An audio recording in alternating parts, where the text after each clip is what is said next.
पर्यावरणाच्या कायद्यानुसार जर पर्यावरणाची हानी करणारे किंवा पर्यावरणाची पूर्वपरवानगी घेतल्याशिवाय जर बांधकाम चालू केलं किंवा बांधकाम पूर्ण केलं तर त्याच्यासाठी 5 वर्ष ते 7 वर्ष इतकी कैद आणि लाख रुपये दंड आणि अशी दंडाची पुन्हा आणखी प्रचंड मोठी अशी तरतूद आहे त्याच्यामध्ये.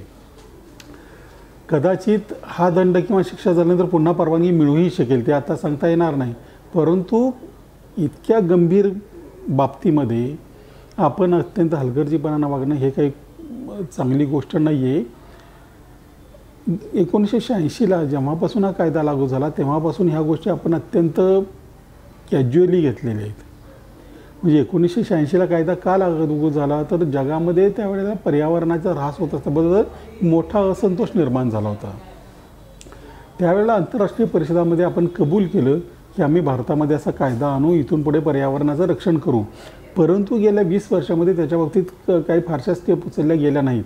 गेल्या 2-4 वर्षात सुरुवात झाली परंतु त्याही पुरेशा नाहीत. त्यामुळे लोकांना सवय झाली की पर्यावरण हा विषय फारसा गांभीर्याने घ्यायचा नसतोच आणि त्यातून असे प्रकार झालेले आहेत. काही जणांवर केसेस जरूर झालेले आहेत परंतु हे किती गंभीर असतं ते त्याच्यामध्ये जोपर्यंत कुणीतरी जेलमध्ये जात नाही तोपर्यंत कळणार नाही. आणि दुसरी गोष्ट तुम्ही जर एक बघितलं तर महाराष्ट्रामध्ये सगळ्यात जास्त व्हायोलेशनचे प्रकार हे पुण्यात आहेत.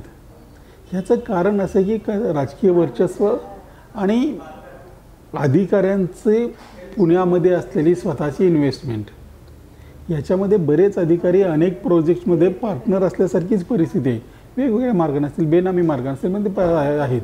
त्यामुळे बिल्डरांनाही असं वाटत की कोण काय करणार, आपलेच साहेब तर तिथे आहेत.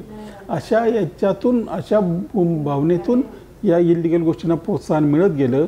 परंतु ज्या वेळेला कायदा कठोर होईल त्यावेळेला याची फळं सगळ्यांना भोगावी लागणार आहेत, याच्यात मात्र शंका नाही.